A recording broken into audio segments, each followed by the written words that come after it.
Iba camino a la reunión por la herencia de mi esposo. Cuando subí al auto, un hombre sin hogar corrió y gritó: «Señora, no encienda ese coche, su nuera». Se me hieló la sangre, pero cuando llegué a la reunión, la sanguijuela se desmayó al verme. Estaba a punto de encender el motor cuando lo escuché.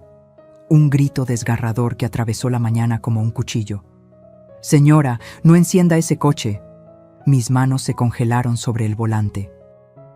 El corazón me golpeó el pecho con tanta fuerza que pensé que se me saldría. Giré la cabeza y lo vi. Un hombre sucio, desaliñado, con la ropa rasgada y el cabello grasiento pegado a la frente. Corría hacia mí con los brazos extendidos, como si intentara detener una tragedia.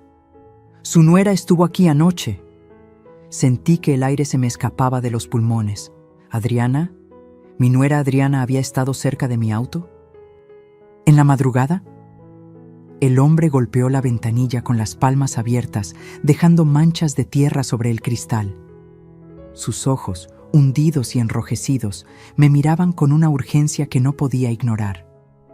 No era la mirada de un loco. Era la mirada de alguien que había visto algo terrible. «No lo encienda, por favor. Vi lo que hizo». Bajé la ventanilla apenas unos centímetros, con la respiración entrecortada. ¿Qué viste?», susurré. Él retrocedió un paso, temblando. Ella y un hombre de traje. Abrieron el capó. Traían una bolsa pequeña. Yo estaba ahí, en la esquina. Nadie me ve, pero yo sí veo todo. Mis dedos soltaron las llaves. Cayeron sobre mi regazo con un ruido metálico que sonó demasiado fuerte en el silencio que siguió.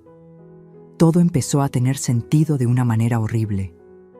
Julián, mi esposo, había muerto hacía apenas 3 semanas.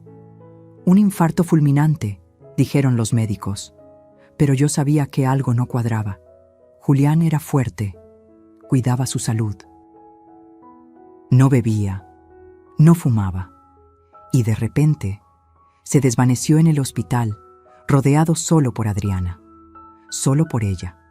Y ahora este hombre, este desconocido que vivía en las sombras de la ciudad, me decía que mi nuera había tocado mi auto en plena noche. «¿Por qué me lo dices?», le pregunté, todavía con la voz rota. Él bajó la mirada. «Porque su esposo fue bueno conmigo una vez, me dio comida cuando todos me escupían. Y anoche lo soñé. Me dijo que la cuidara a usted». Se me llenaron los ojos de lágrimas. Julián, siempre tan noble, siempre tan generoso. Y ahora, incluso desde donde estuviera, intentaba protegerme. Salí del auto con las piernas temblando. El sol de la mañana me golpeó la cara, pero sentí frío. Un frío que venía desde adentro. Caminé hasta el frente del coche, abrí el capó con manos torpes y lo que vi me quitó el aliento. Un cable estaba cortado, no roto, cortado, con precisión. Y junto al motor, escondida entre las piezas metálicas, había una pequeña bolsa de plástico con un líquido transparente que olía a gasolina. Mi cuerpo entero comenzó a temblar. Si hubiera encendido ese motor, si hubiera presionado el acelerador, todo habría explotado. Yo habría explotado. Me dejé caer contra el auto, con las rodillas flojas y la vista nublada. Adriana quería matarme. Mi propia nuera, la mujer que abrazaba a mi hijo cada noche, la que me sonreía en cada cena familiar, la que me llamaba Mamá Elvira con esa voz dulce y falsa, había intentado asesinarme. Y lo peor de todo, tenía que ir a la notaría, esa misma mañana, a la lectura del testamento de Julián. Ella estaría ahí, sonriendo, esperando, creyendo que yo nunca llegaría. Si esta historia te atrapó desde la primera palabra, suscríbete a este canal para seguir descubriendo relatos de vida que te harán sentir, reflexionar y nunca olvidar. Cerré el capó con fuerza, sequé mis lágrimas con el dorso de la mano y miré al hombre que acababa de salvarme la vida. «¿Cómo te llamas?», le pregunté. «Todos me dicen el Flaco, señora». «Gracias, Flaco. Gracias por escuchar a Julián». Saqué todo el efectivo que tenía en mi bolso. No era mucho, pero era algo. Se lo puse en las manos. Vuelvo pronto, y cuando vuelva, quiero que me cuentes todo lo que viste, cada detalle. Él asintió, apretando los billetes contra su pecho como si fueran oro. Llamé a un taxi. No iba a arriesgar mi vida en ese auto. No todavía. Pero mientras el taxi avanzaba por las calles de la ciudad, una certeza fría y dura se instaló en mi pecho. Adriana había cometido un error. Me había subestimado. Creía que yo era solo una viuda vieja, débil, fácil de eliminar. Pero estaba equivocada, porque ahora yo sabía, y una mujer que sabe es peligrosa. La notaría me esperaba, mi nuera me esperaba, y yo iba a entrar por esa puerta como si nada hubiera pasado. Pero por dentro ya estaba en guerra, y esta vez no iba a perder. La sala de la notaría olía a papel viejo y a café recalentado. Las paredes color beige, los cuadros con marcos dorados, el escritorio de caoba. Todo parecía diseñado para dar solemnidad al momento. Pero yo no sentía solemnidad. Sentía náusea. Adriana ya estaba ahí cuando llegué, sentada junto a mi hijo Marcelo, con las piernas cruzadas y esa sonrisa perfecta que siempre usaba como máscara. Llevaba un vestido negro ajustado, discreto pero elegante, el cabello recogido en una coleta baja, aretes de perla, maquillaje impecable, la viuda perfecta, o eso quería parecer. Cuando me vio entrar, sus ojos se abrieron apenas un segundo más de lo normal. Fue un gesto casi imperceptible. Pero yo lo vi. Vi la sorpresa. Vi el miedo. Ella no esperaba que yo llegara viva. «Mamá». Marcelo se levantó de inmediato y me abrazó. Su cuerpo estaba tenso, cargado. Mi hijo había envejecido 10 años en 3 semanas. Tenía ojeras profundas, la barba sin arreglar, y cuando me apretó contra su pecho, sentí que temblaba. «Mi amor», susurré, acariciándole la espalda. «Estoy aquí». Adriana también se levantó. Caminó hacia mí con pasos medidos, casi teatrales, y me abrazó con esa calidez falsa que ya me revolvía el estómago. «Mamá Elvira», dijo con voz suave, «qué bueno que llegaste. Estábamos preocupados».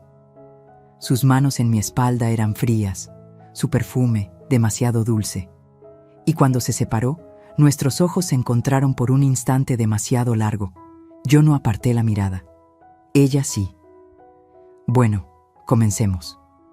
El licenciado Romero, un hombre de unos 60 años con lentes gruesos y corbata azul, abrió una carpeta de cuero sobre el escritorio. «Sé que este es un momento difícil para la familia Ortega, pero es necesario cumplir con los últimos deseos del señor Julián». A su lado, el joven abogado Germán Solís tomaba notas en silencio desde el rincón. Me senté frente al escritorio, Marcelo a mi derecha, Adriana a mi izquierda, tan cerca que podía escuchar su respiración. El licenciado comenzó a leer. Al principio, todo parecía normal. La casa principal quedaba a mi nombre.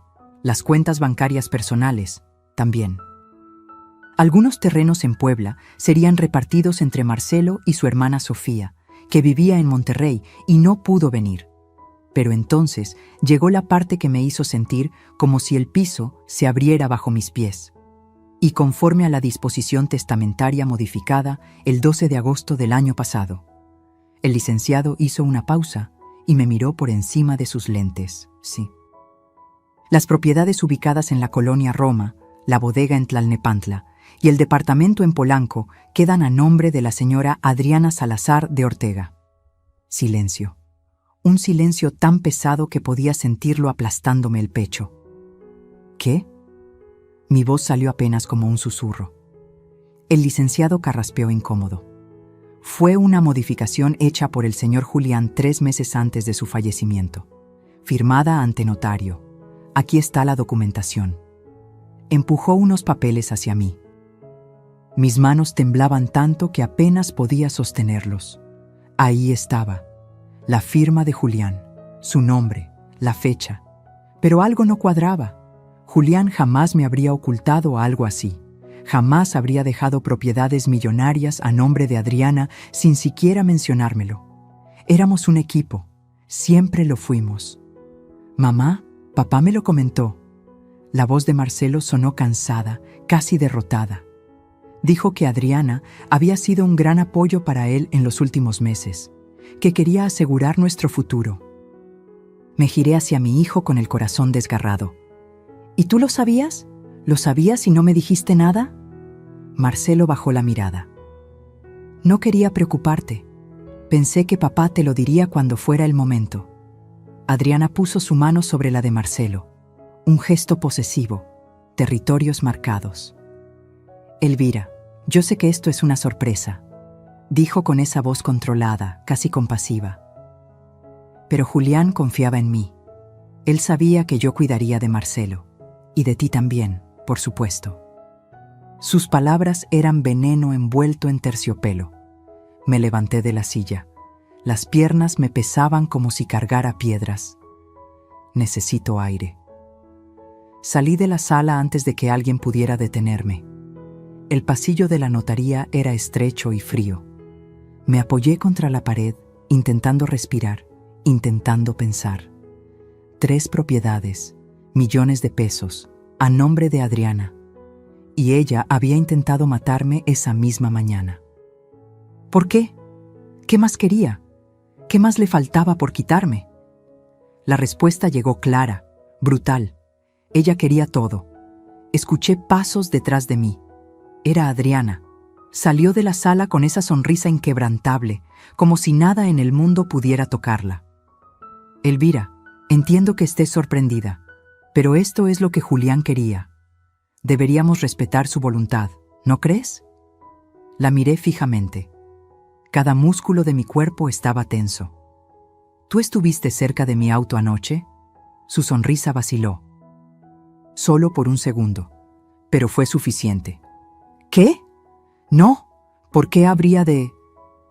Alguien te vio. Sus ojos se endurecieron. La máscara comenzaba a resquebrajarse. No sé de qué hablas, Elvira. Tal vez el estrés te está afectando. Deberías descansar. Se dio la vuelta y regresó a la sala, dejándome sola en ese pasillo helado. Pero algo había cambiado en mí. Ya no tenía miedo. Tenía claridad. Adriana había planeado todo esto. Manipuló a Julián. Falsificó documentos. Intentó matarme. Y ahora, frente a un notario, estaba cobrando su botín. Pero cometió un error. Me dejó viva. Y yo iba a usar cada segundo que me quedara para desenmascarar su traición, recuperar lo que era mío y hacer que pagara por lo que le hizo a Julián. Regresé a la sala. Me senté. Firmé lo que tenía que firmar. Pero por dentro ya había comenzado la guerra. Y esta vez iba a pelear hasta el final. Los días siguientes fueron una pesadilla silenciosa. Regresé a mi casa. Esa casa que Julián y yo construimos juntos hace 30 años, y todo me parecía diferente. Las paredes ya no me protegían. Los muebles, los cuadros, las fotos enmarcadas, todo parecía susurrarme la misma pregunta. ¿Qué pasó realmente? No podía dormir, no podía comer. Cada vez que cerraba los ojos, veía la bolsa de gasolina escondida en el motor. Veía la sonrisa de Adriana. Escuchaba su voz dulce y venenosa. Y entonces comenzaron los rumores. Fue en el mercado donde lo escuché por primera vez. Había ido temprano a comprar verduras, intentando mantener algo de normalidad en mi vida destrozada. La señora Lupita, que vende chiles y jitomates en el puesto de la esquina, me saludó con esa sonrisa incómoda que la gente pone cuando no sabe qué decir. «Doña Elvira, qué gusto verla. ¿Cómo está?» «Aquí, Lupita. Poco a poco». Ella asintió, pero su mirada evitaba la mía. Acomodó los jitomates en la charola, nerviosa. «Oiga, ¿es cierto que...?» Se detuvo. Tragó saliva. «No, perdón. No debería meterme». Algo en mi pecho se tensó. «¿Qué es cierto, Lupita?» Ella bajó la voz, acercándose apenas. «Dicen que don Julián no murió de infarto, que algo raro pasó en el hospital. Me quedé helada. La bolsa de verduras casi se me cae de las manos. ¿Quién dice eso? Es que la gente habla, doña Elvira. Dicen que su nuera iba todos los días al hospital, sola, y que los doctores nunca supieron explicar bien qué pasó. Un hombre tan sano. Así nomás. Hizo un gesto con la mano, como si algo se desvaneciera en el aire. No le respondí. Pagué, tomé mis cosas y salí de ahí con el corazón latiéndome en los oídos. Pero no terminó ahí. En la farmacia, la cajera me miró con lástima. En la panadería, 2 señoras dejaron de hablar en cuanto entré. Y en la esquina de mi calle vi a la vecina del número 12, doña Carmela, platicando con otra mujer. Cuando me vieron pasar, bajaron la voz y se voltearon. Pero alcancé a escuchar. Dicen que la nuera ya se quedó con 3 propiedades. Pobre doña Elvira. Y ella que la trataba como a una hija. Cada palabra era una puñalada. No era solo que Adriana me hubiera traicionado, era que toda la colonia lo sabía, o al menos lo sospechaba. Y yo no tenía pruebas, solo intuiciones, solo un vacío enorme donde antes estaba mi confianza. Esa noche, sola en la casa, me senté frente al escritorio de Julián. Era un mueble antiguo de madera oscura, con cajones profundos y una lámpara de escritorio que él usaba para revisar contratos. Abrí el primer cajón, papeles, facturas viejas, recibos de luz. El segundo cajón, libretas, plumas, una foto nuestra en Acapulco, sonriendo bajo el sol. Mis ojos se llenaron de lágrimas. Julián, ¿qué te hicieron?, susurré. Entonces vi algo que no había notado antes. En el tercer cajón, hasta el fondo, había una carpeta manila. Estaba escondida debajo de unos planos arquitectónicos viejos. La saqué con manos temblorosas. Adentro había estados de cuenta bancarios, pero no eran los que yo conocía. Era una cuenta que nunca había visto, a nombre de Julián y de Adriana. Sentí que el mundo se detenía. Movimientos bancarios, transferencias, 2 millones de pesos retirados en agosto, otro millón en septiembre, y luego, justo una semana antes de que Julián muriera, otra transferencia de 3 millones. 8 millones en total, 6 movidos antes de su muerte y 2 después.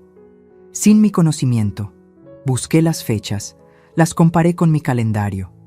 Todas esas transferencias se hicieron en días en que yo estaba fuera, visitando a mi hermana en Querétaro, en un retiro espiritual en Tepoztlán. Adriana había esperado el momento perfecto. ¿Y Julián? ¿Julián lo sabía? ¿O ella lo había engañado a él también? Mis manos temblaban tanto que los papeles se arrugaban entre mis dedos. Entonces sonó el teléfono. Era un número desconocido. Dudé, pero contesté. ¿Señora Elvira Montes? Sí, ¿quién habla? Soy el doctor Vargas. Trabajé en el Hospital San Rafael cuando su esposo estuvo internado. Mi respiración se cortó. ¿Qué necesita, doctor? Hubo una pausa larga, demasiado larga. Necesito hablar con usted, en persona. Hay algo que debió haberse investigado en su momento. Pero nadie quiso escucharme. El corazón me golpeaba tan fuerte que sentía el pulso en las sienes. ¿De qué está hablando? De las últimas horas de su esposo, de lo que encontramos en su sangre y de quién estuvo con él cuando todo pasó. Cerré los ojos. Las lágrimas corrieron libres, calientes, furiosas. Dígame dónde y cuándo. Mañana, a las 3 de la tarde, en la cafetería frente al hospital. Venga sola. Colgó. Me quedé ahí, sentada en el escritorio de Julián, con los estados de cuenta esparcidos frente a mí y el teléfono todavía en la mano. Los rumores eran ciertos. Algo horrible había pasado, y todos lo sabían, pero nadie se atrevía a decirlo en voz alta, menos yo, porque yo ya no iba a callar. Mañana me enteraría de la verdad, de toda la verdad, y si Adriana había matado a mi esposo, si había envenenado sus últimos días de vida para robarme todo. Entonces ella también tendría que pagar.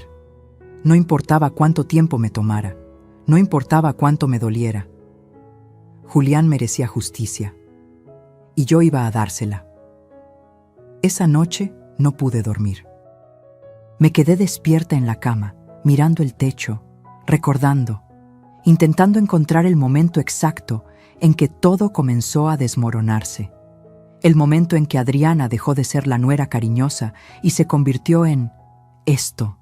Y entonces lo vi claro. Fue hace 4 años. Marcelo llegó a casa un domingo con ella, colgada de su brazo, sonriendo como si hubiera ganado la lotería. Tenía 28 años entonces. Él, 32. Mamá, papá, quiero presentarles a alguien muy especial. Adriana entró a nuestra sala con pasos seguros, casi ensayados. Llevaba un vestido blanco con flores pequeñas, el cabello suelto cayendo en ondas perfectas sobre sus hombros. Tacones bajos, maquillaje natural, todo calculado para parecer inocente.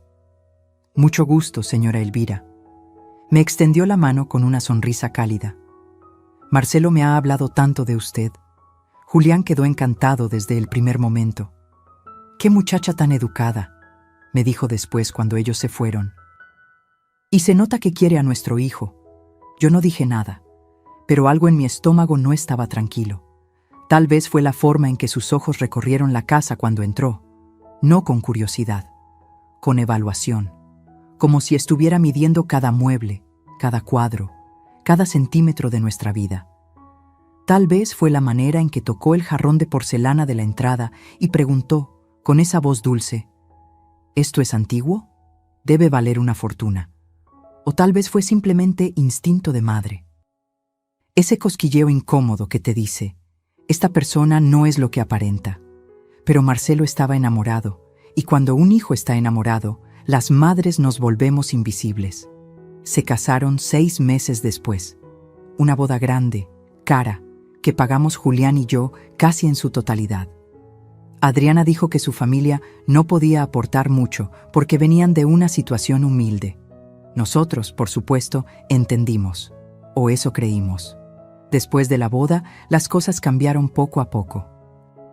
Tan despacio que casi no lo notas. Como cuando una planta se marchita, no muere de golpe, se va apagando hoja por hoja. Primero fueron las cenas familiares. Adriana siempre tenía una excusa para llegar tarde o irse temprano.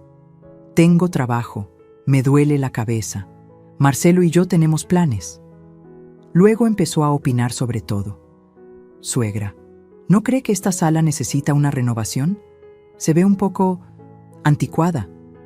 Julián, he visto unas propiedades increíbles en Polanco. Deberían invertir antes de que suban más de precio. Marcelo me contó que tienen terrenos en Puebla. ¿No sería mejor venderlos y poner ese dinero a trabajar? Siempre hablaba de dinero, de inversiones, de propiedades. Y Julián, que era un hombre noble pero confiado, empezó a escucharla. Es inteligente, Elvira, me decía. Tiene visión para los negocios. Yo intenté advertirle, más de una vez. Julián, esa muchacha solo habla de dinero. ¿No te parece extraño? Él se reía. Estás exagerando, mi amor. Solo quiere ayudar. Pero yo no exageraba. Recuerdo el día en que encontré una tarjeta de crédito en el bolsillo de la chamarra de Julián. Una tarjeta que no reconocí. La revisé. Estaba a nombre de él, pero Adriana era la usuaria adicional.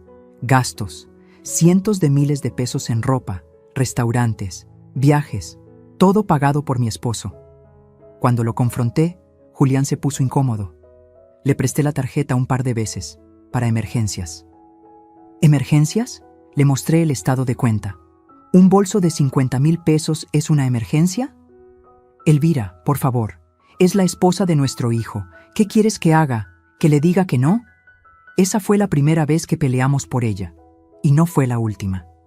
Adriana comenzó a visitar a Julián en su oficina. Solo para pedirle consejos, decía Marcelo. Pero yo sabía que había algo más. Veía cómo mi esposo llegaba a casa cada vez más callado, más distante. Un día lo encontré en su estudio, con la cabeza entre las manos. ¿Qué pasa, mi amor? Nada. Estoy cansado. Julián, háblame. Él levantó la vista. Sus ojos estaban cansados, tristes. Firmé unos papeles que tal vez no debí firmar. Mi corazón se detuvo. ¿Qué papeles? Adriana me pidió que le ayudara con una inversión. Dijo que era urgente, que Marcelo estaba preocupado por el futuro. Yo solo quería ayudar. ¿Cuánto? 2 millones. Sentí que el piso se abría bajo mis pies. Julián. ¿Estás loco?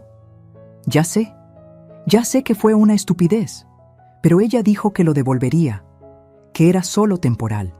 Por supuesto, nunca devolvió nada, y cuando intenté hablar con Marcelo, él me defendió a ella. Mamá, estás siendo injusta. Adriana no es así. Tú no la conoces como yo. Marcelo, abre los ojos. Esa mujer está usando a tu padre. ¡Ya basta! Su voz explotó en la sala. Siempre has desconfiado de ella, desde el primer día. ¿Sabes qué? Adriana tenía razón. Dijo que nunca me aceptaría ser feliz.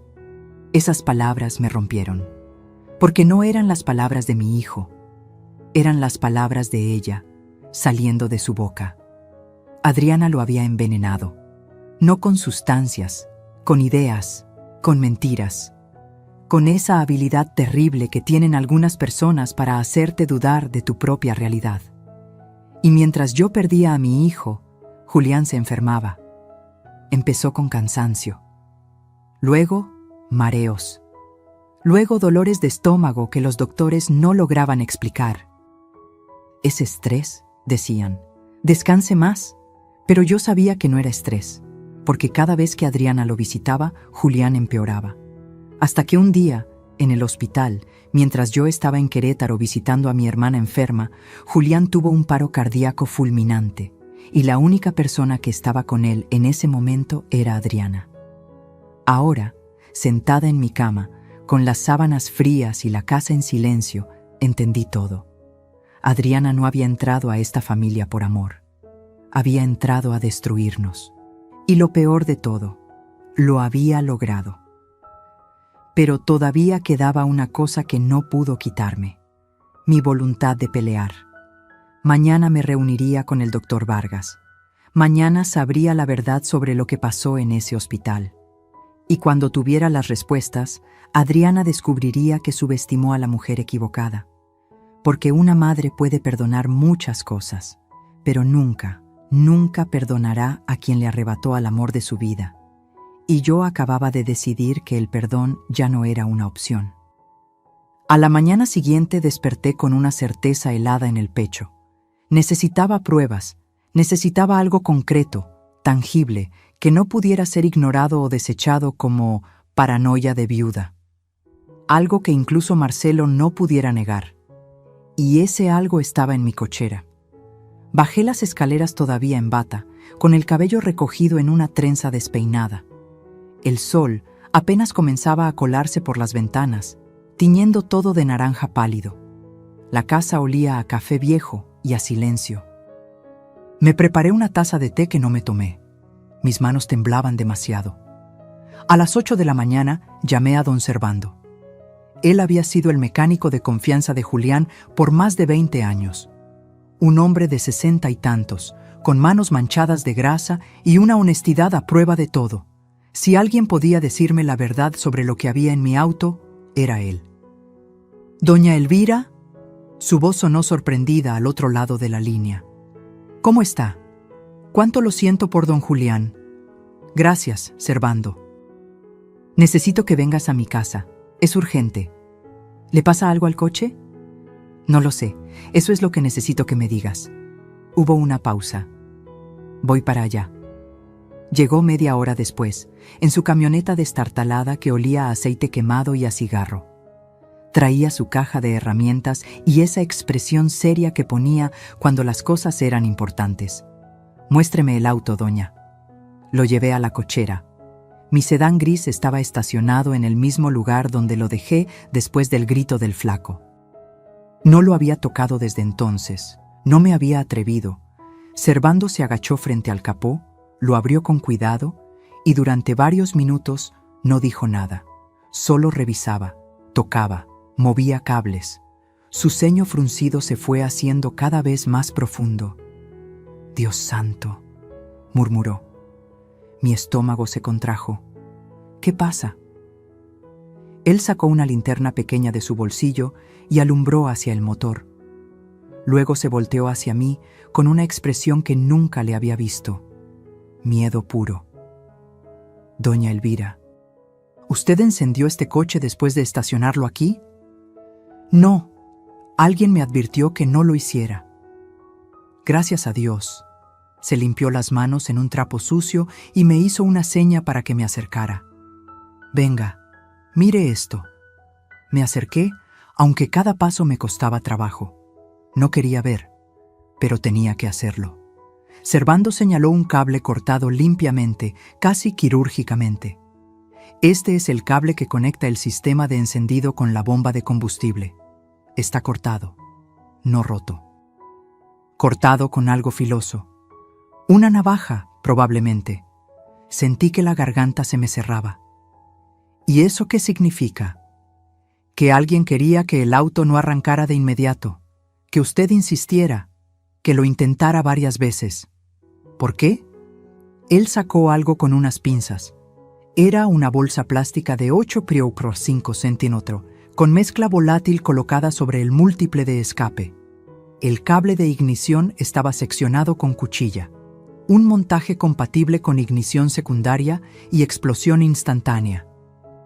Mi respiración se detuvo. ¿Qué habría pasado si yo hubiera insistido en encenderlo? Servando me miró directo a los ojos. El calor habría derretido la bolsa, el líquido habría caído sobre el motor caliente, y con las chispas del arranque, hizo una pausa. Habría explotado, doña Elvira. Usted habría explotado. Las piernas me fallaron. Tuve que apoyarme contra la pared de la cochera para no caer. El mundo daba vueltas. ¿Estás seguro? Completamente. Esto no es un accidente. Esto no es vandalismo de algún chamaco idiota. Esto es... Tragó saliva. Intento de asesinato. Las palabras quedaron suspendidas en el aire, pesadas como piedras. Intento de asesinato. Alguien había querido matarme. Alguien había planeado que yo muriera quemada dentro de mi propio auto, en mi propia cochera, sin testigos, sin escapatoria. Y ese alguien era Adriana. Servando. Mi voz salió como un susurro roto.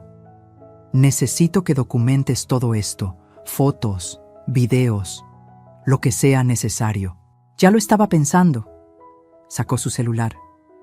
Voy a grabar todo. Y luego deberíamos llamar a la policía. No, todavía no. Él me miró confundido. Doña Elvira, esto es grave. Si alguien intentó... Lo sé, pero necesito más pruebas. Necesito que esto sea irrefutable, porque la persona que hizo esto, me temblaba la voz, es mi nuera. Y si voy a acusarla, necesito que no haya ninguna duda, ninguna. Servando cerró el capó con cuidado, como si el auto fuera una bomba que todavía pudiera explotar. Su nuera, Adriana, asentí. Un hombre sin hogar la vio a ella y a otro hombre, aquí en la madrugada, manipulando el auto. Servando negó con la cabeza, incrédulo. Dios mío, pero ¿por qué? ¿Qué gana ella con...? Todo. Las lágrimas comenzaron a rodar por mis mejillas. Gana todo. La herencia, las propiedades, el control total sobre mi hijo. Si yo desaparezco, ella se queda con todo. Servando maldijo entre dientes. Guardó sus herramientas con movimientos bruscos, furioso. Esto no se va a quedar así, doña Elvira. No voy a permitir que le pase nada. No va a pasarme nada, dije limpiándome las lágrimas con el dorso de la mano. Porque ahora sé lo que ella es capaz de hacer. Y ya no voy a darle otra oportunidad. Servando terminó de grabar todo. Me pasó los videos a mi celular. Cada cable cortado, cada ángulo de la bolsa derretida, cada centímetro de evidencia. ¿Qué van a hacer ahora?, me preguntó antes de irse. Voy a reunirme con alguien. Un doctor que trabajó con Julián en el hospital y después Después voy a armar un caso tan sólido que ni el mejor abogado del mundo pueda defenderla. Servando puso una mano sobre mi hombro. Don Julián estaría orgulloso de usted. Esas palabras me rompieron y me reconstruyeron al mismo tiempo. Cuando se fue, me quedé en la cochera, mirando ese auto que casi se convierte en mi ataúd. Y algo dentro de mí cambió para siempre. Ya no era solo dolor lo que sentía, era furia. Una furia fría, calculada, implacable. Adriana había intentado borrarme de este mundo. Había intentado convertirme en cenizas para quedarse con todo lo que Julián y yo construimos. Pero cometió un error fatal. Me subestimó. Creyó que una viuda de 68 años sería fácil de eliminar. Creyó que nadie me escucharía. Creyó que podía salirse con la suya. Pero estaba a punto de descubrir que la mujer más peligrosa del mundo es aquella que ya no tiene nada que perder. Y yo acababa de perderlo todo. Guardé los videos. Más adelante Rafael los presentaría a la policía. Ahora solo me quedaba una misión: hacer justicia. Y no pararía hasta verla pagar por cada lágrima, cada mentira, cada traición. El juego apenas comenzaba. Y esta vez, las reglas las pondría yo. Tenía 3 horas antes de mi reunión con el doctor Vargas. 3 horas que decidí usar para encontrar al flaco. Él era la única persona que había visto a Adriana esa noche. El único testigo de su crimen. Y necesitaba su testimonio completo, cada detalle, cada palabra que pudiera recordar. Porque si iba a enfrentarme a ella, necesitaba armas. Y los testigos son las mejores armas. Salí de mi casa con el sol ya alto en el cielo. Llevaba mi bolsa cruzada al hombro, dinero en efectivo, y una determinación que me quemaba por dentro como fuego. Lo busqué primero en la esquina donde lo había visto aquella mañana. No estaba. Pregunté a un vendedor ambulante de elotes. ¿Ha visto a un hombre flaco, con ropa sucia, que suele estar por aquí? El vendedor me miró con desconfianza. ¿Para qué lo busca? Me salvó la vida. Quiero agradecerle. Su expresión se suavizó. A veces lo veo por el mercado, o en el parque, cerca de las bancas del fondo. Ahí duermen varios. Le agradecí y caminé hacia el mercado. Mis piernas ya no eran tan fuertes como antes, pero la urgencia me daba fuerza. Pasé por los puestos de frutas, de carnes, de pan. El olor a tortillas recién hechas se mezclaba con el de las flores y el pescado. Y entonces lo vi. Estaba sentado en el suelo, recargado contra la pared trasera del mercado, con una bolsa de plástico a su lado. Tenía la cabeza gacha, los ojos cerrados. Por un momento pensé que dormía, pero cuando me acerqué, levantó la vista. Sus ojos me reconocieron al instante. «Señora», murmuró intentando levantarse. «No, no, quédate ahí». Me agaché frente a él, ignorando el dolor en mis rodillas. «Vine a buscarte». Él parpadeó, confundido. ¿A mí? Sí, necesito que me cuentes todo lo que viste esa noche, todo, sin omitir nada. El flaco tragó saliva. Sus manos temblaban. «Ya le dije, señora. Vi a su nuera y a un hombre. Pero necesito más. ¿A qué hora exactamente? ¿Cómo era ese hombre? ¿Qué más hicieron?» Él bajó la mirada, nervioso. «Yo no quiero problemas». Saqué mi cartera y puse 5 billetes de 500 pesos en su mano. Sus ojos se abrieron como platos. «No es por problemas. Es por justicia. Ese dinero es tuyo. Y habrá más si me ayudas a detenerla». Se quedó mirando los billetes como si no pudiera creer que fueran reales. Luego los guardó rápidamente en su bolsillo y respiró hondo. «Está bien, le cuento todo. Adelante». Fue como a las 2 de la mañana. Yo estaba ahí, en la esquina de su calle. Siempre duermo ahí porque hay menos policías que me corran. Estaba medio dormido cuando escuché un carro que se estacionaba cerca de su casa. Me asomé. Era un auto negro, elegante. Bajaron 2 personas, una mujer y un hombre. ¿Cómo era el hombre? Alto. Vestía traje oscuro, cabello corto. No pude verle bien la cara porque llevaba gorra, pero caminaba como alguien acostumbrado a mandar. ¿Me entiende? con la espalda derecha, sin miedo. Asentí, absorbiendo cada palabra. ¿Y la mujer? Esa sí la reconocí. La he visto antes en su casa. Es su nuera. Llevaba pantalones negros y una chamarra con capucha, pero la vi bien cuando pasó bajo el farol. Era ella, seguro. ¿Qué hicieron? Se acercaron a su coche. El hombre abrió el capó. No sé cómo. Tal vez traía herramientas. Estuvieron ahí como 10 minutos. Ella alumbraba con el celular. Él metía las manos en el motor. Hablaban bajito, pero yo alcanzaba a escuchar un poco. ¿Qué decían? El flaco cerró los ojos concentrándose. Ella decía, ¿ya está? Y él respondió, sí, pero tienes que asegurarte de que lo intente encender varias veces. Si no, no funcionará. Y ella dijo, lo hará. Siempre es terca. Y luego se rieron. La sangre se me heló en las venas. Terca. Ella me conocía. Sabía que si mi auto no encendía a la primera, insistiría. 1, 2, 3 veces, hasta que explotara. ¿Algo más? Mi voz salió apenas como un hilo. Sí, antes de irse, ella le dio algo, un sobre, y el hombre dijo, con esto quedamos a mano. Luego subieron al auto y se fueron. ¿Viste las placas? No, señora, estaba muy oscuro, pero el auto era un BMW, de esos nuevos, negro, con rines cromados. Abrí mi bolso y saqué mi celular. ¿Podrías reconocer al hombre si lo volvieras a ver? Tal vez. No sé. Como le digo, no le vi bien la cara. ¿Y si te muestro fotos? Puede ser. Empecé a pensar. ¿Quién era ese hombre? ¿Un cómplice? ¿Un amante? ¿Alguien a quien Adriana le pagaba para hacer su trabajo sucio? Flaco, necesito que hagas algo por mí. Algo muy importante. Él me miró con esos ojos cansados pero atentos. Dígame.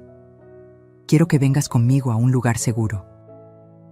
Voy a pagarte un cuarto de hotel por unos días y necesito que escribas todo lo que me acabas de contar, con todos los detalles que recuerdes. ¿Puedes hacerlo? Yo no escribo muy bien, señora. No importa, yo te ayudo, pero necesito que tu testimonio quede registrado, porque llegará el momento en que tendrás que repetir esto frente a otras personas. ¿Entiendes? Él asintió lentamente. ¿Frente a la policía?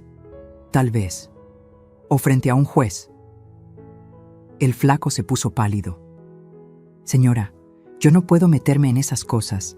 Tengo antecedentes, robos pequeños, nada grave, pero si me ven en una corte, no te va a pasar nada. Le puse una mano sobre el hombro.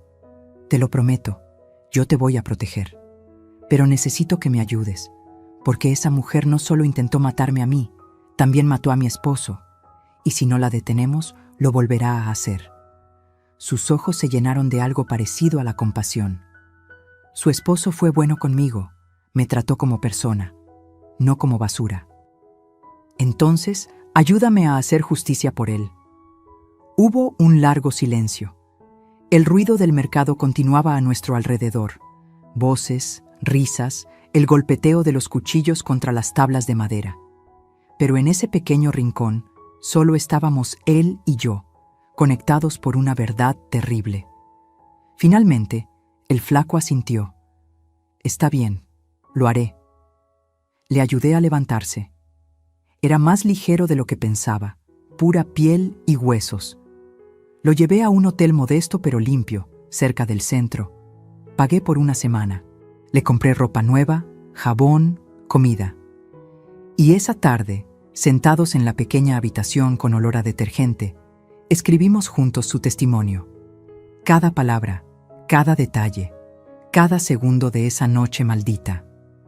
Cuando terminamos, le tomé una foto con mi celular, sosteniéndolo en sus manos. Su firma al final. Guárdalo bien, le dije. Este papel puede cambiar todo. Él lo dobló con cuidado y lo metió debajo del colchón. Señora, ¿de verdad cree que esto sirva de algo? Lo miré directo a los ojos. Flaco, tú eres la única persona en el mundo que vio lo que ella hizo. Eres invisible para la sociedad, lo sé, pero en este momento eres la persona más importante de mi vida, porque tú tienes la verdad, y la verdad siempre, siempre termina ganando. Él sonrió por primera vez, una sonrisa rota, pero real. Gracias por creerme, señora. Gracias a ti por tener el valor de hablar. Salí del hotel con el corazón más ligero. Tenía un testigo, tenía pruebas del auto. Y en una hora tendría las respuestas sobre lo que pasó en el hospital. Adriana había construido su imperio sobre mentiras, pero yo estaba a punto de derrumbarlo, pieza por pieza, hasta que no quedara nada. Llegué a la cafetería frente al hospital 15 minutos antes de las 3.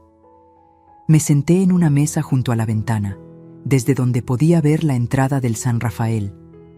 Ese edificio blanco de 5 pisos que alguna vez me pareció un lugar de esperanza, ahora se veía como un mausoleo.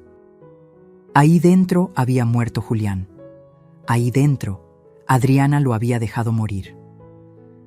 Pedí un café que no me tomé. Solo lo sostuve entre mis manos, sintiendo el calor del vaso desechable, intentando calmar el temblor que no se iba. A las 3 en punto, un hombre entró a la cafetería. 50 y tantos años, cabello entrecano, bata médica debajo de una chamarra gris, lentes redondos, mirada seria. Me buscó con los ojos. Cuando me vio, asintió. Se acercó a mi mesa y extendió la mano. Señora Montes. Soy el doctor Vargas. Gracias por venir. Se sentó frente a mí, pidió un café negro y durante un momento no dijo nada. Solo me miraba, evaluándome, como si intentara decidir si yo era lo suficientemente fuerte para escuchar lo que tenía que decir. Finalmente habló. No debería estar aquí. Lo que voy a contarle podría costarme mi trabajo, tal vez incluso mi licencia. Pero no puedo seguir callando. Mi corazón latió más rápido. Dígame la verdad, por favor. Él sacó una carpeta delgada de su mochila, la puso sobre la mesa y la abrió con cuidado. Dentro había hojas impresas, estudios médicos, gráficas. Su esposo llegó al hospital el 18 de septiembre. Se quejaba de mareos, dolor abdominal, náuseas. Pensamos que era gastritis aguda. Lo internamos para hidratarlo y hacerle estudios. Asentí. Todo eso ya lo sabía. Durante los primeros 2 días, su condición era estable, incómoda pero estable. Pero entonces, hizo una pausa. Empezó a empeorar, rápido, demasiado rápido. ¿Qué pasó? Sus signos vitales comenzaron a fallar. Taquicardia, presión arterial irregular, confusión mental. Y lo más extraño, sus análisis de sangre mostraban niveles elevados de potasio, muchísimo más altos de lo normal. ¿Y eso qué significa? Hiperpotasemia severa puede causar un paro cardíaco fulminante. Pero lo raro es que no tenía ninguna razón médica para tener esos niveles. No era diabético, no tenía problemas renales. No estaba tomando medicamentos que lo justificaran. Sentí que algo frío me recorría la espalda. Estoy diciendo que alguien pudo haberle administrado potasio de manera externa, en dosis altas, sin que nadie se diera cuenta. La cafetería pareció girar a mi alrededor. ¿Quién? ¿Cómo? No lo sé. Pero sé quién tenía acceso ilimitado a su habitación. ¿Quién estuvo con él las últimas horas de su vida? ¿Quién estaba ahí cuando nadie más podía estar? Adriana. Él asintió lentamente. Su nuera. Sí. Me cubrí la boca con las manos. Las lágrimas brotaron sin control. No podía respirar. No podía pensar. Julián no había muerto de un infarto natural. Lo habían asesinado. Y yo no estuve ahí para protegerlo.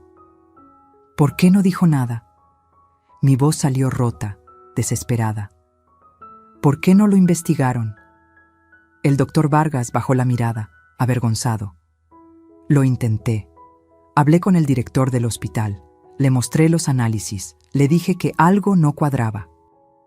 Pero él me dijo que no podíamos hacer acusaciones sin pruebas contundentes, que una autopsia necesitaba el consentimiento de la familia, y su nuera, ella se negó. El abogado Solís aconsejó que la cremación sería lo más digno y sanitario. Marcelo firmó confiando en su palabra. ¿Qué? Dijo que no quería profanar el cuerpo de su suegro, que era una falta de respeto, que Julián habría querido descansar en paz. Y su hijo la apoyó. Cerré los ojos. Marcelo. Mi propio hijo había bloqueado la investigación sin saberlo. Entonces lo cremaron, susurré. Sí. Y con eso se perdió cualquier posibilidad de demostrar lo que pasó. Me quedé en silencio. El ruido de la cafetería se sentía lejano, irreal. Voces, tazas chocando, el vapor de las máquinas de café. Todo se sentía como un sueño del que no podía despertar. Doctor, ¿usted cree que ella lo hizo? Él me miró directo a los ojos. Sí, creo que su nuera envenenó a su esposo. No puedo probarlo. Pero en 25 años de carrera, he visto muchas muertes. Y esta no fue natural. Las lágrimas rodaron libres por mis mejillas. ¿Cómo lo hizo? Pudo ser con suplementos de potasio. Son fáciles de conseguir. Se venden sin receta. En dosis normales son inofensivos. Pero en dosis altas, mezclados en comida o bebida, son letales. Y lo peor, dejan muy poco rastro, especialmente si el cuerpo es cremado. Me sentí vacía, como si alguien me hubiera arrancado el alma. Él confiaba en ella, dije con voz temblorosa. Julián confiaba en todo el mundo. Era su mayor virtud y su perdición.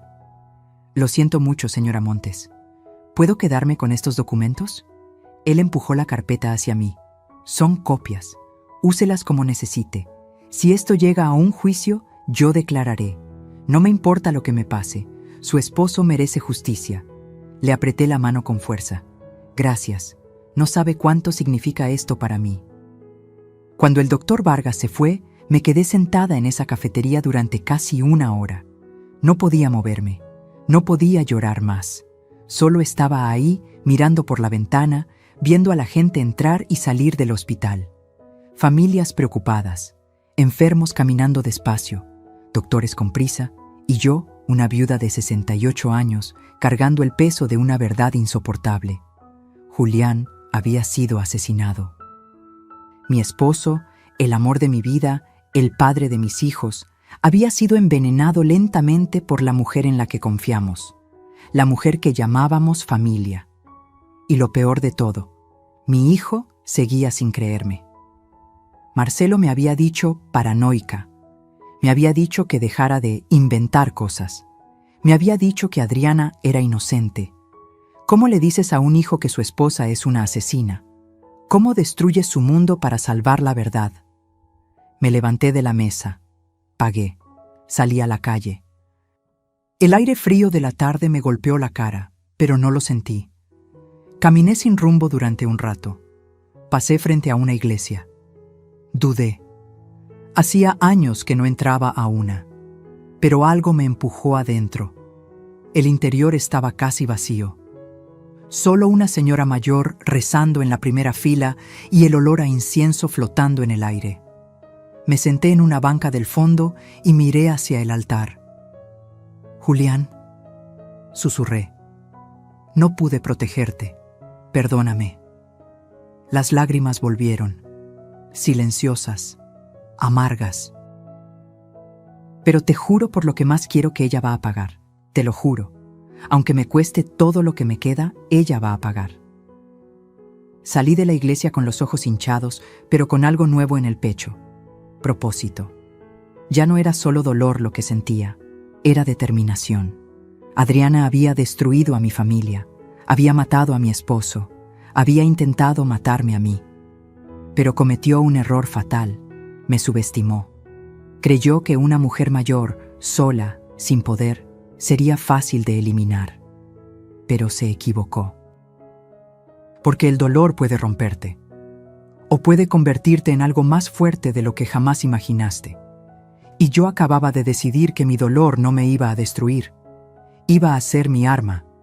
Y con esa arma iba a hacer justicia, aunque fuera lo último que hiciera en esta vida. Esa noche no dormí.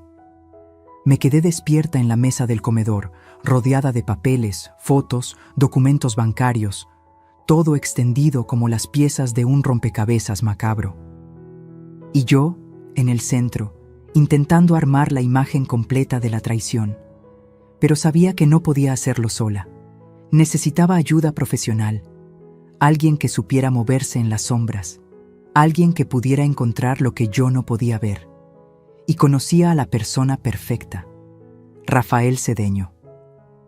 Había sido socio de Julián hace más de 15 años, en los primeros proyectos de construcción.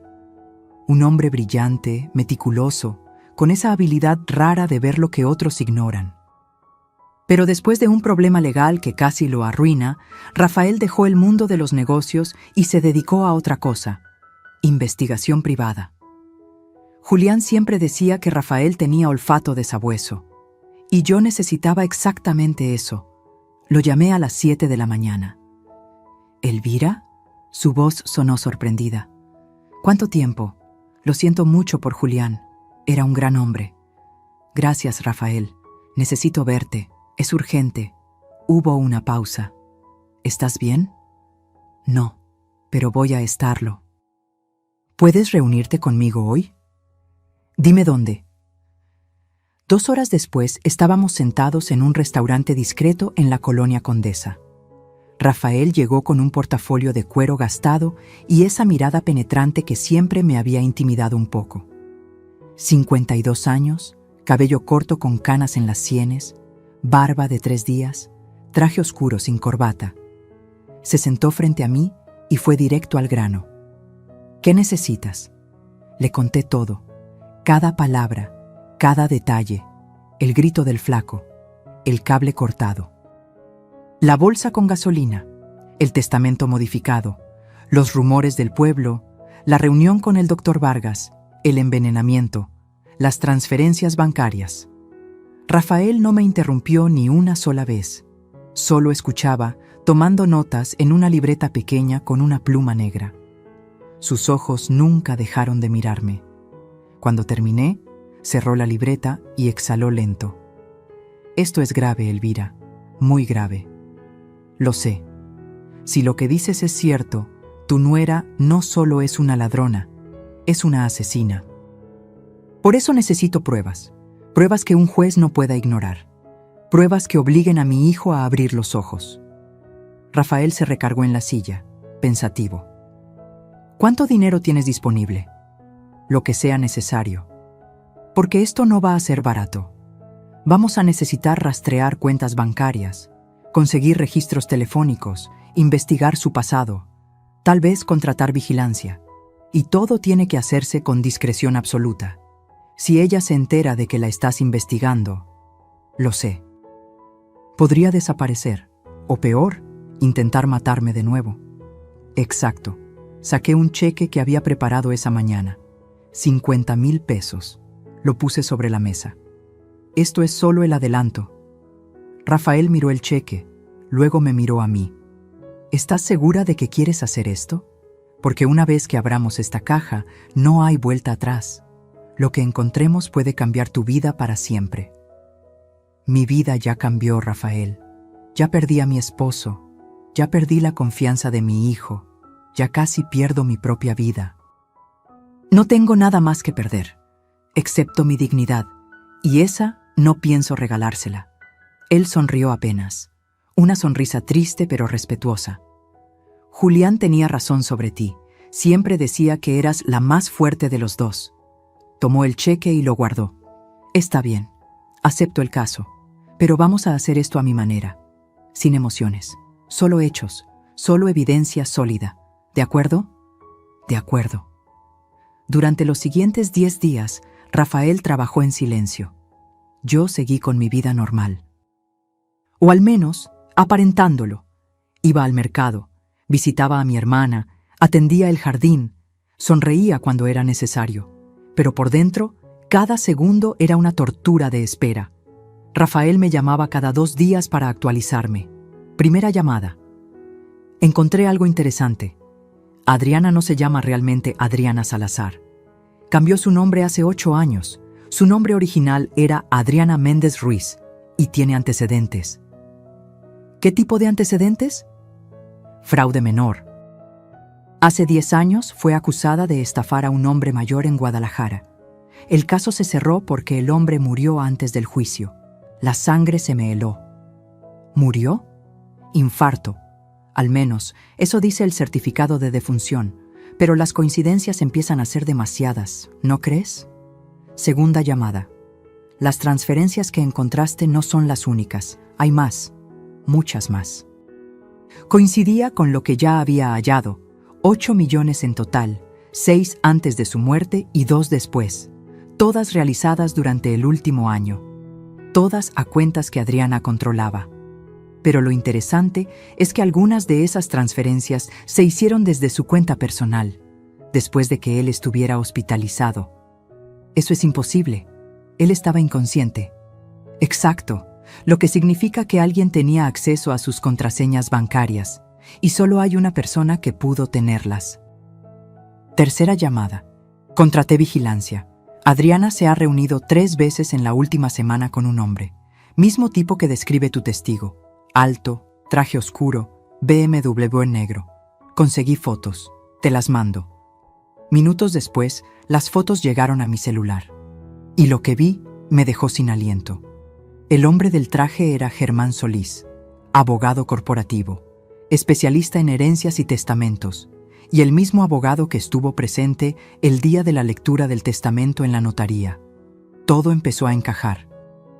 Germán había ayudado a Adriana a falsificar los documentos, a cambiar el testamento, a mover el dinero, y probablemente él fue quien cortó el cable de mi auto aquella noche. No era solo una conspiradora, era una red completa. Cuarta llamada, la más importante. Elvira, necesito que vengas a mi oficina. Ahora, encontré algo que tienes que ver. Llegué en menos de media hora. Rafael me esperaba con la computadora encendida. En la pantalla había documentos escaneados. Mira esto. Amplió la imagen. Es el testamento modificado, el que se leyó en la notaría. Sí, ya lo vi. Ahora mira esto. Abrió otro documento. Esta es la firma de Julián en contratos antiguos. Fíjate en la inclinación de la J, en la forma de la O, en el espacio entre las letras. Lo vi. Ahora mira la firma en el testamento modificado. La comparación era evidente. No era la misma firma. Era buena, muy buena, casi perfecta, pero no era idéntica. Es falsa, susurré. Correcto. Julián nunca firmó ese testamento. Alguien lo hizo por él, y ese alguien es muy profesional. Probablemente Germán. Los abogados saben copiar firmas. Es parte de su entrenamiento forense. Sentí que las piernas me temblaban. Esto es suficiente, ¿verdad? Con esto podemos ir a la policía. Rafael negó con la cabeza. Es un buen inicio, pero no es suficiente para un arresto. Necesitamos más. Necesitamos una confesión, o al menos algo que los ate directamente al crimen.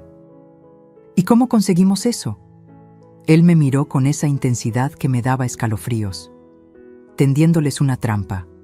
Mi corazón latió más rápido. ¿Qué tipo de trampa? Una que ellos no puedan rechazar.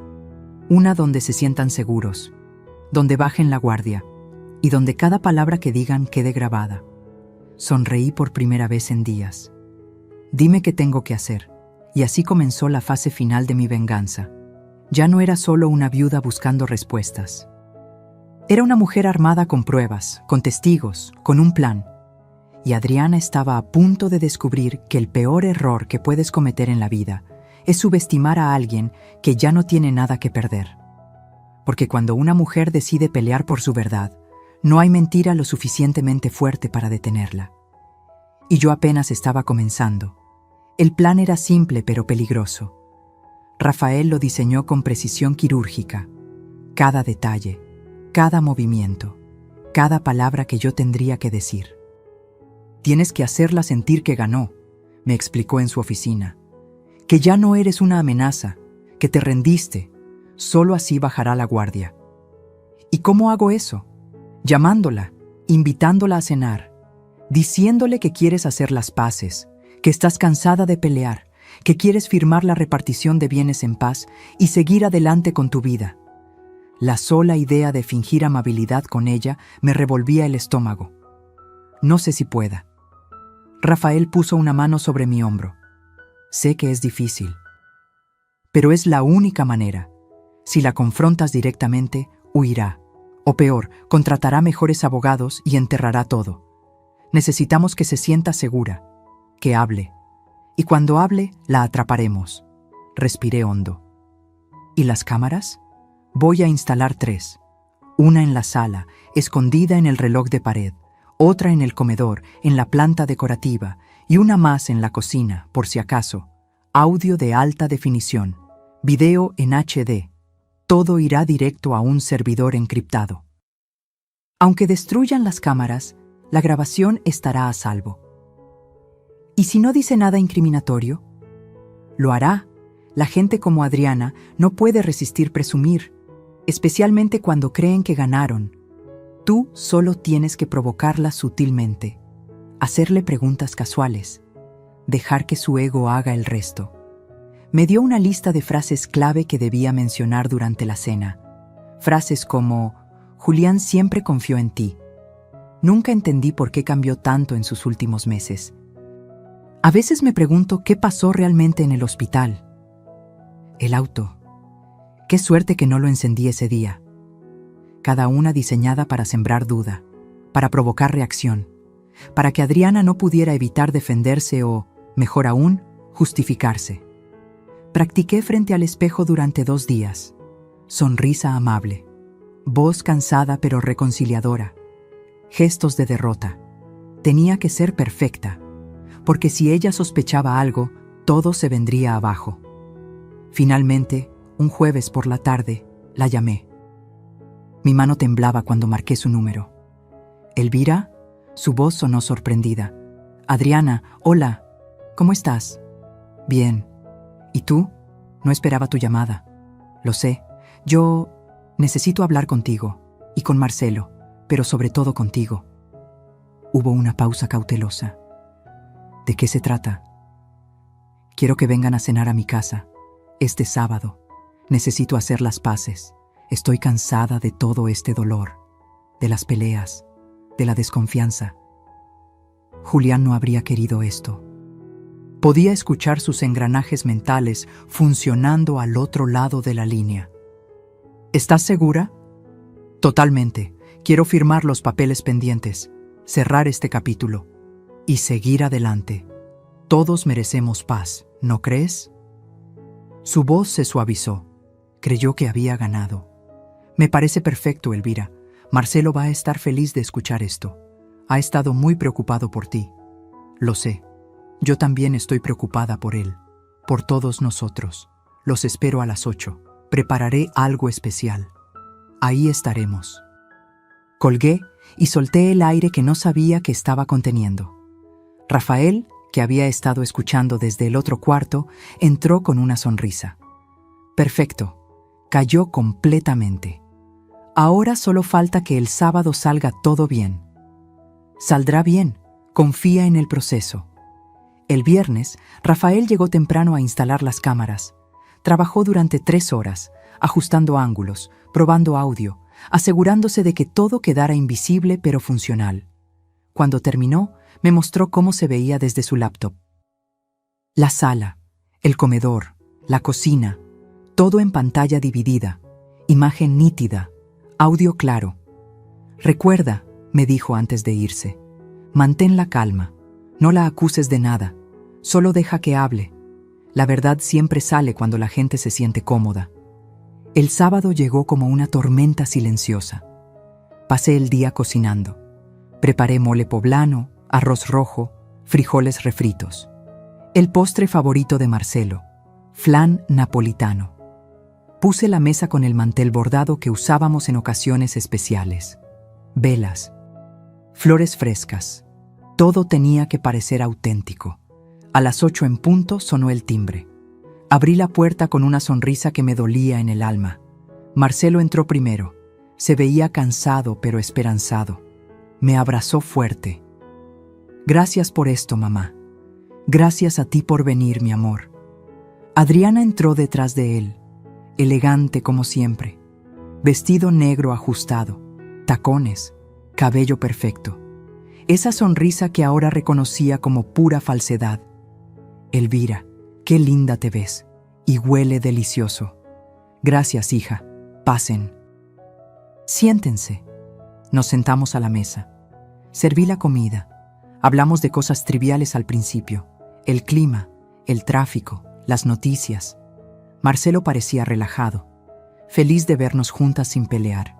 Adriana, en cambio, me observaba, todavía cautelosa, todavía evaluando. Entonces, mientras servía más vino, solté la primera frase clave. Sabes, Adriana, a pesar de todo, sé que Julián confiaba mucho en ti. Ella sonrió.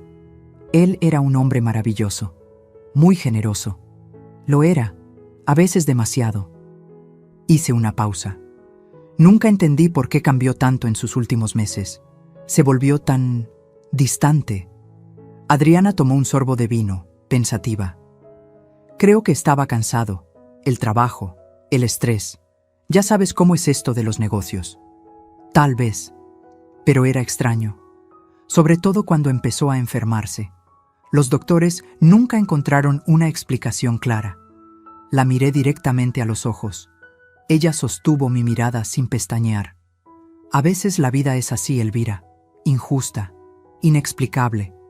Supongo que sí. Me limpié la boca con la servilleta. Me alegra que estuvieras con él en el hospital. No habría soportado que muriera solo. Alguien tenía que estar ahí. Su voz tenía un tono casi orgulloso. Alguien que supiera cuidarlo bien. Marcelo interrumpió, incómodo. Mamá, tal vez no deberíamos hablar de esto ahora. Tienes razón, mi amor. Perdón. Sonreí. Es solo que a veces me pregunto qué habría pasado si las cosas hubieran sido diferentes. Adriana se inclinó hacia adelante, con los ojos brillantes. ¿Diferentes cómo? No lo sé. Si yo hubiera estado ahí, si hubiera insistido en que lo revisaran más doctores, si... Hice una pausa dramática. Si hubiera encendido el auto ese día. El silencio que siguió fue eléctrico. Adriana parpadeó. Solo una vez, pero fue suficiente. ¿Qué auto?, preguntó, pero su voz sonaba forzada. Mi auto, hace unas semanas, tenía un problema mecánico extraño. El mecánico dijo que era casi como si alguien lo hubiera saboteado. Me reí suavemente. Pero eso sería ridículo, ¿verdad? Ella no respondió de inmediato. Sus dedos apretaron la copa de vino. Ridículo, repitió finalmente, pero su sonrisa ya no llegaba a sus ojos. Y yo supe en ese momento que la tenía. Que cada palabra que saliera de su boca a partir de ahora quedaría grabada. Y que la trampa acababa de cerrarse. Solo faltaba esperar a que ella misma se ahorcara con su propia lengua. Porque la verdad siempre encuentra la manera de salir, especialmente cuando la empujas con las preguntas correctas. La cena continuó durante otra hora. Yo seguía con mi papel de viuda cansada y reconciliadora. Adriana, en cambio, comenzaba a mostrar grietas, pequeñas, casi imperceptibles, pero estaban ahí. Se tocaba el cuello nerviosamente. Bebía vino más rápido de lo normal. Miraba hacia la puerta cada tanto, como si quisiera escapar. Pero lo más importante, hablaba demasiado.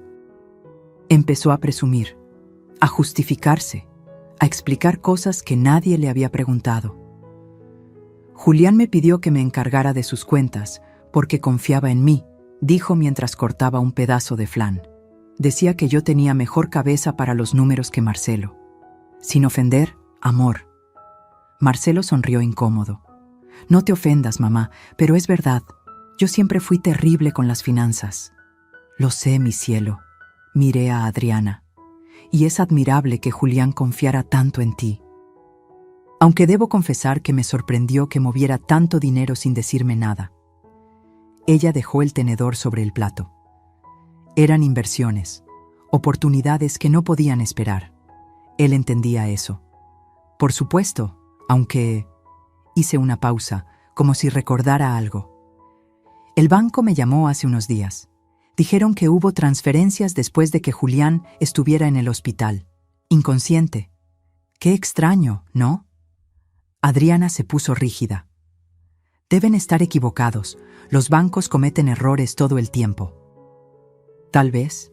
Sonreí dulcemente. O tal vez alguien tenía sus contraseñas. El silencio cayó como un yunque. Marcelo nos miraba confundido, sintiendo la tensión, pero sin entender su origen. Adriana, en cambio, me miraba fijamente. Sus ojos ya no eran dulces, eran duros, calculadores. Elvira, ¿a dónde quieres llegar con todo esto? A ningún lado, hija. Solo estoy tratando de entender cómo funcionaban las cosas, para cerrar este capítulo en paz, como dijimos. Ella no respondió. Solo tomó su copa de vino y la vació de un trago. Entonces decidí lanzar el golpe final. ¿Sabes? Conocí a alguien hace unas semanas, un hombre sin hogar. Me contó una historia muy interesante sobre una mujer y un hombre en traje negro que estuvieron cerca de mi auto una noche. La copa casi se le cae de las manos. ¿Qué? Sí. Qué coincidencia, ¿verdad? Justo la noche antes de que descubriera el problema mecánico. Adriana se puso de pie bruscamente. La silla rechinó contra el piso. No tengo que escuchar esto. Marcelo, nos vamos. Pero Marcelo también se había puesto de pie, mirándome con una mezcla de confusión y enojo. Mamá, ¿qué está pasando? ¿De qué hablas? Pregúntale a tu esposa, dije con voz tranquila pero firme. ¡Esto es ridículo! Adriana agarró su bolso. Tu madre está paranoica, Marcelo. Ya te lo dije. Necesita ayuda profesional. ¿Paranoica? Me levanté despacio, manteniendo la calma. ¿Sabes qué es gracioso, Adriana? Que una paranoica no tendría esto. Saqué mi celular y puse sobre la mesa las fotos que Rafael me había enviado. Adriana con Germán Solís. En restaurantes, en estacionamientos, en su auto. Los ojos de Marcelo se abrieron como platos. ¿Qué es esto? Tu esposa con el abogado que modificó el testamento de tu padre. El mismo abogado que estuvo presente en la lectura. El mismo hombre que, según mi testigo, la ayudó a sabotear mi auto. Adriana retrocedió, pálida. Eso no prueba nada. Germán es un colega, un amigo. Un amigo que te ayudó a robar 8 millones de pesos. Un amigo que falsificó la firma de Julián. Un amigo que intentó matarme. Mientes. ¿Quieres que llame al doctor que atendió a tu suegro? ¿El que encontró niveles anormales de potasio en su sangre? ¿El que sospechó que fue envenenado? Marcelo dio un paso atrás, como si lo hubieran golpeado. No, no puede ser. Adriana se volvió hacia él, con lágrimas falsas brotando de inmediato. Amor, no le creas. Está inventando todo. Está celosa. Siempre me ha odiado. Pero Marcelo la miraba diferente ahora, como si la viera por primera vez. Por un instante, su voz tembló. Yo solo quería que me respetaran. Siempre fui la invitada, nunca la dueña. Luego volvió a endurecerse. Tu padre era un idiota. ¿Es verdad? Su voz salió quebrada. ¿Envenenaste a mi padre? No. Claro que no. Esto es una locura. Respóndeme. Su grito resonó en toda la casa. Adriana abrió la boca. Luego la cerró. Sus ojos se movían de mí a Marcelo, buscando una salida que no existía. Y entonces hizo lo peor que pudo haber hecho. Sonrió. Una sonrisa fría, calculadora, vacía de cualquier pretensión de inocencia. Tu padre era un idiota, dijo con voz cortante. Un viejo tonto que firmaba lo que fuera con tal de que lo hicieran sentir importante. Fue tan fácil manipularlo que hasta daba risa. Marcelo retrocedió como si lo hubieran apuñalado. Dios mío. ¿Y sabes qué?, continuó Adriana, ahora sin freno. Me arrepiento de solo una cosa, de no haber terminado el trabajo con ella también. Me señaló con desprecio. Pero no te preocupes, todavía hay tiempo. Sacó algo de su bolso, un cuchillo pequeño, plateado, filoso. Marcelo gritó. Adriana, no. Pero ella ya se había lanzado hacia mí. No tuve tiempo de pensar, solo de reaccionar. Me moví hacia un lado. El cuchillo pasó rozando mi brazo, rasgando la manga de mi blusa. Y entonces la puerta principal se abrió de golpe. Rafael entró corriendo, seguido de 2 policías uniformados. ¡Al suelo! ¡Suelte el arma!, gritó uno de ellos mientras apuntaban a Adriana. Rafael, sin perder la calma, mostró a los agentes que las cámaras transmitían todo en tiempo real al servidor seguro. Adriana se quedó paralizada. El cuchillo cayó de sus manos. Su rostro pasó del odio al pánico en un segundo. Los policías la sometieron, la esposaron. Mientras la arrastraban hacia la puerta, ella gritaba. «Esto es trampa. Ella me provocó. Me tendieron una trampa». Rafael se acercó a mí. «¿Estás bien?», asentí, todavía temblando. «Lo grabaste todo, ¿verdad? Cada palabra, cada movimiento. Está en el servidor, irrefutable». Marcelo estaba sentado en el suelo, con la cabeza entre las manos, sollozando como un niño. Me arrodillé junto a él y lo abracé. «Lo siento, hijo, lo siento tanto. Yo no sabía». Su voz era un susurro roto. «Mamá, perdóname, no te creí. Pensé que estabas... Shh. Ya pasó, ya pasó». Los policías se llevaron a Adriana. Sus gritos se fueron apagando en la distancia. Rafael se acercó con una expresión seria. «Van a arrestar a Germán Solís también. Con las grabaciones y las pruebas bancarias, ambos van a pasar muchos años en prisión. ¿Y el testamento falso? Se invalidará. Todo regresará a como debió ser desde el principio. Las propiedades, el dinero, todo vuelve a ti y a tus hijos». Cerré los ojos. El alivio me golpeó como una ola. No era alegría lo que sentía. Era justicia. Julián podía descansar en paz. Y yo, finalmente, podía respirar.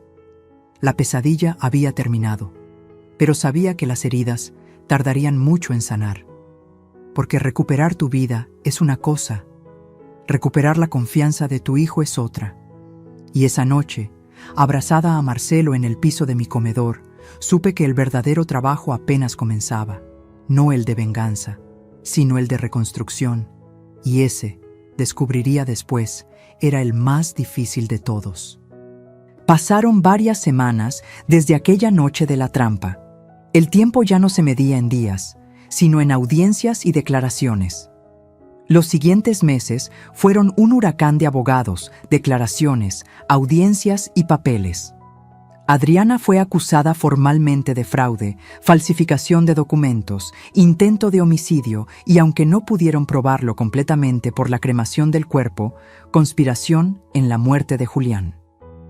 Germán Solís, el abogado cómplice, fue arrestado en su oficina 2 días después. Las pruebas eran abrumadoras, las grabaciones, las transferencias bancarias, y el testimonio del flaco, el hombre sin hogar que lo vio todo, selló la culpabilidad de ambos. No tuvieron defensa. El juicio duró 4 meses. Yo asistí a cada audiencia, sentada en la misma banca, con la misma ropa oscura, mirando fijamente a Adriana cada vez que entraba esposada a la sala. Ella nunca me devolvió la mirada. Su abogado intentó todo. Alegó locura temporal, luego manipulación psicológica, luego que yo la había provocado, que todo fue defensa propia.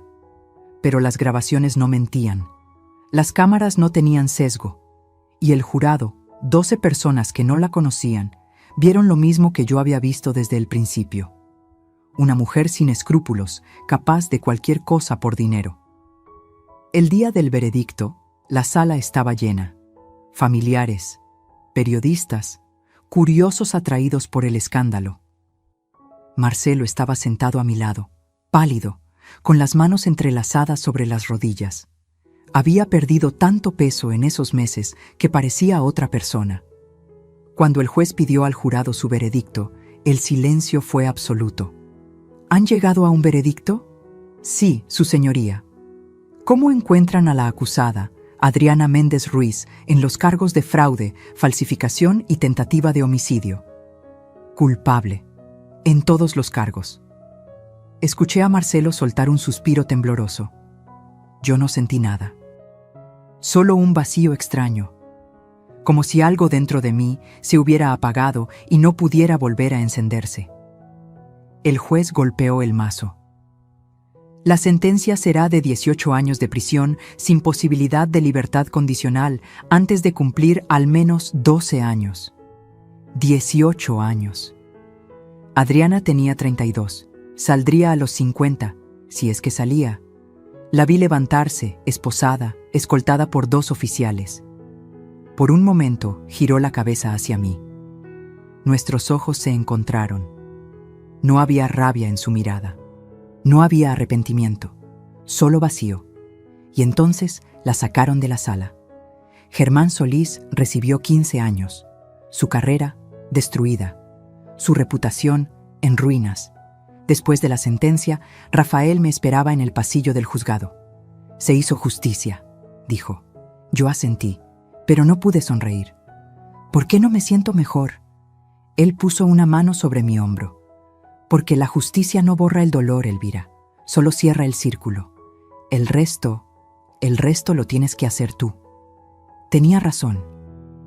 2 semanas después, el testamento falso fue oficialmente anulado. Las 3 propiedades que Adriana había robado fueron devueltas a mi nombre. Los 8 millones de pesos que había movido fueron rastreados y recuperados. Todo lo que Julián construyó durante su vida volvió a donde siempre debió estar, con su familia legítima. Pero el dinero ya no me importaba. Lo que me importaba era otra cosa. Una tarde de domingo, Marcelo vino a visitarme. Traía flores, lirios blancos, mis favoritos. Nos sentamos en la terraza, bajo el sol suave de la tarde, con el sonido de los pájaros de fondo. Durante mucho tiempo no hablamos. Finalmente, él rompió el silencio. Mamá, nunca te voy a poder pedir suficiente perdón. No necesitas hacerlo. Sí necesito. Su voz se quebró. Te fallé. Fallé a papá. Dejé que esa mujer destruyera todo. Y lo peor es que no te creí. Te llamé paranoica. Te di la espalda cuando más me necesitabas. Puse mi mano sobre la suya. Estabas enamorado. Y el amor ciega. Lo sé mejor que nadie. No es excusa. No, pero es una explicación. Lo miré a los ojos. Hijo, Adriana no te engañó solo a ti. Nos engañó a todos. Era muy buena en lo que hacía. Demasiado buena. Y tú solo querías ser feliz. No hay nada de malo en eso. Las lágrimas rodaron por sus mejillas. ¿Cómo puedes perdonarme? Porque eres mi hijo. Y porque sé que tu padre también te habría perdonado. Él te amaba. Y donde quiera que esté, sé que solo quiere verte feliz. Marcelo se derrumbó. Lloró como no lo había hecho en años. Y yo lo abracé. Como cuando era niño. Como cuando se caía y venía corriendo a buscar consuelo en mis brazos. Porque eso nunca cambia. Un hijo siempre será tu hijo. Sin importar cuánto tiempo pase. Sin importar cuántos errores cometa. El amor de una madre no tiene condiciones. Ese mismo mes tomé una decisión. Vendí 2 de las propiedades que Adriana había intentado robar. Con ese dinero, creé un fondo fiduciario para mi nieto, el hijo de Marcelo que apenas tenía 6 años. Un niño inocente que había perdido a su abuelo y ahora crecería sin madre. Quería asegurarme de que él estuviera protegido, de que tuviera un futuro, de que las mentiras de Adriana no arruinaran también su vida. El resto del dinero lo doné.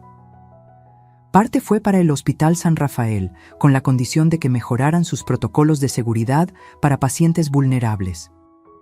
Otra parte fue para un refugio de personas sin hogar, porque el flaco me había salvado la vida.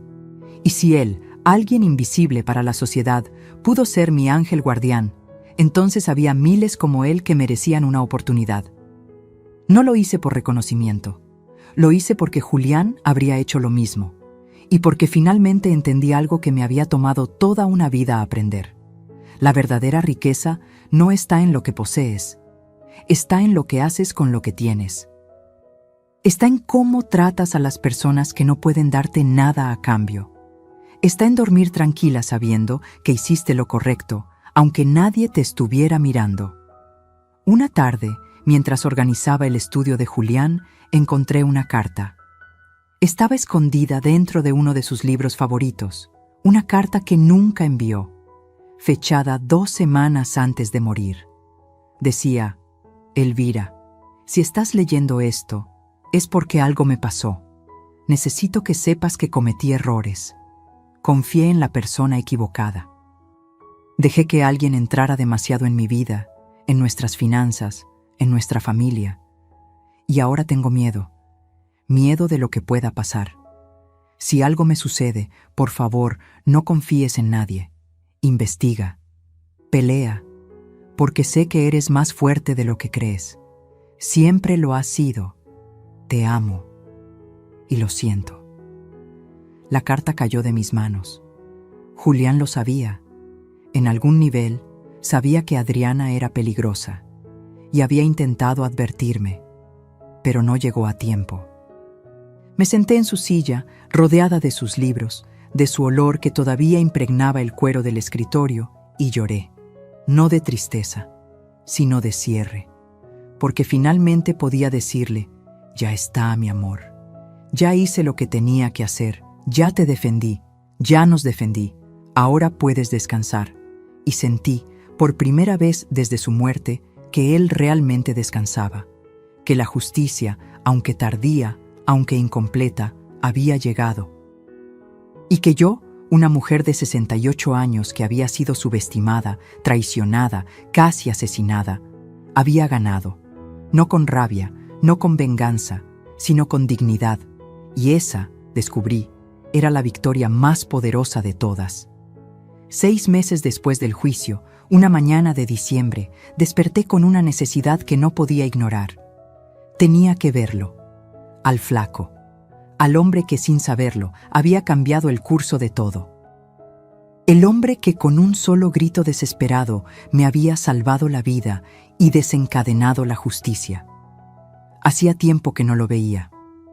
Después del juicio, le había conseguido trabajo en una pequeña empresa de limpieza. Le había pagado un cuarto modesto en una vecindad. Le había dado dinero para ropa, comida, medicinas. Pero nunca le había dicho gracias. No de verdad, no de la forma en que merecía. Lo busqué durante 2 días. No estaba en su trabajo, no estaba en su cuarto. Nadie lo había visto.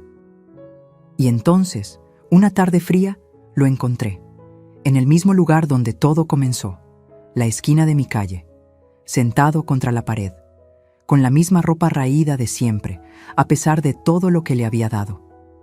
Me acerqué despacio. Él levantó la vista y me reconoció. Señora Elvira. Flaco, te he estado buscando. Él sonrió con tristeza.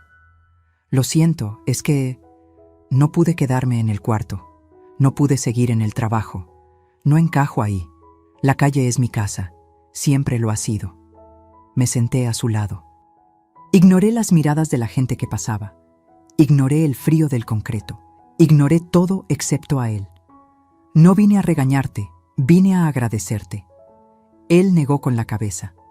No tiene nada que agradecer. Tengo todo que agradecer. Saqué un sobre de mi bolso. Sin ti, yo estaría muerta. Sin tu grito, sin tu valentía, Adriana se habría salido con la suya. Por eso quiero darte esto. Le extendí el sobre. Él lo abrió con manos temblorosas. Dentro había un cheque, 100,000 pesos. Sus ojos se llenaron de lágrimas. Señora, yo no puedo aceptar esto. Sí puedes, y lo harás, porque te lo ganaste. Haz lo que quieras con ese dinero. Viaja, descansa, o dónalo si quieres, Pero tómalo, porque es tuyo, porque salvaste una vida, y eso no tiene precio. Él apretó el cheque contra su pecho, sollozando en silencio. No fue solo mi mérito, dijo entre lágrimas. Fue su esposo, él me habló esa noche. Me quedé inmóvil. ¿Qué? Lo soñé. Clarito. Estaba dormido en esa esquina, y de repente lo vi, parado frente a mí, con un traje gris, sonriendo. Me dijo: «Cuida a mi esposa, está en peligro, no dejes que encienda el auto». Y cuando desperté, usted estaba ahí, subiendo al coche, y yo grité. No sé por qué, solo grité. Las lágrimas rodaron libres por mis mejillas. «Julián», susurré. Él la amaba mucho, señora. Eso se sentía en el sueño, mucho. Miré al cielo. Las nubes grises del invierno se movían despacio. El aire olía a lluvia próxima. «Gracias, Julián», dije en voz baja. «Gracias por cuidarme. Gracias por enviarme un ángel cuando más lo necesitaba». El flaco se limpió las lágrimas con la manga sucia de su chamarra. «Señora, ¿usted cree en esas cosas? ¿En los sueños? ¿En que los muertos nos cuidan?» Lo miré a los ojos. Antes no creía. Pensaba que todo era casualidad, coincidencias. Pero ahora sé que hay algo más. Algo que no podemos ver pero que está ahí, cuidándonos, guiándonos. Julián me envió a ti, y tú me salvaste. Eso no es casualidad, eso es amor, amor que trasciende la muerte. Nos quedamos sentados ahí durante un rato más, en silencio, solo dos personas conectadas por una historia imposible, por un grito que lo cambió todo. Finalmente, me levanté. «Cuídate, flaco, y si algún día necesitas algo, cualquier cosa, búscame. Siempre voy a estar aquí para ti». «Lo mismo digo, señora, aunque no tenga mucho que dar. Ya me diste todo, me diste mi vida». Caminé de regreso a mi casa, con el corazón más ligero de lo que había estado en meses. Cuando llegué, me senté en la terraza, el mismo lugar donde Julián y yo solíamos tomar café los domingos, donde planeábamos viajes que nunca hicimos, donde soñábamos con envejecer juntos, y aunque él ya no estaba físicamente, sentí su presencia, en el viento que movía las hojas del árbol de bugambilias, en el canto de los pájaros que él tanto amaba, en la calidez del sol que se colaba entre las nubes. Cerré los ojos y hablé. «Ya puedes descansar, mi amor. Ya todo está bien. Marcelo está sanando. Nuestro nieto está protegido. Adriana pagó por lo que hizo. ¿Y yo? Yo estoy en paz. Gracias por cuidarme. Gracias por no dejarme sola. Gracias por amarme tanto que encontraste la forma de salvarme incluso desde donde estés. Te amo. Siempre te amaré, hasta que nos volvamos a encontrar». Abrí los ojos, y justo en ese momento, una mariposa blanca se posó en el borde de la mesa. Se quedó ahí, inmóvil, como si me mirara, y luego voló, alto, hacia el cielo. Sonreí, porque supe que era él, diciéndome adiós, diciéndome que finalmente podía descansar. Y yo, una mujer de 68 años que había perdido a su esposo, que había sido traicionada por su familia, que había estado a segundos de morir. Yo había sobrevivido, no solo físicamente, sino con mi dignidad intacta, con mi amor propio recuperado, con mi verdad defendida. Y aunque el camino había sido doloroso, aunque las cicatrices todavía dolían, sabía algo con certeza absoluta: valió la pena. Porque la verdad siempre vale la pena, porque la justicia, aunque lenta, siempre llega, y porque una mujer que decide defender lo que es suyo, lo que es correcto, lo que es justo, esa mujer es imparable, y yo acababa de descubrir que siempre había sido esa mujer. Solo necesitaba que me quitaran todo para darme cuenta. Mi amba se fue por fin. Esta historia tocó mi corazón de una manera que nunca imaginé, porque me recordó que no importa cuántos años tengas, no importa cuántas veces te hayan subestimado, no importa cuánto dolor cargues, siempre, siempre tienes el poder de levantarte, de pelear por tu verdad, de reclamar tu dignidad. ¿Y tú? ¿Alguna vez has tenido que enfrentar una traición familiar? ¿Alguna vez tuviste que defenderte cuando nadie te creía? Déjame tu comentario. Cuéntame tu historia. Dime desde dónde me estás viendo, porque cada historia importa. Cada voz cuenta. Y juntos formamos una comunidad de personas que no se rinden. Si esta historia te conmovió, si te hizo sentir algo, si te dejó pensando, dale like, compártela con alguien que necesite escucharla. Y suscríbete para seguir compartiendo historias de vida reales que te recuerden que nunca, nunca estás solo. Porque la verdadera riqueza no está en lo que posees, sino en lo que no permites que te quiten. Y lo más valioso que tienes es tu dignidad. Nunca, nunca la vendas. Nos vemos en la próxima historia. Con cariño, tu narradora de historias que nunca se rinde.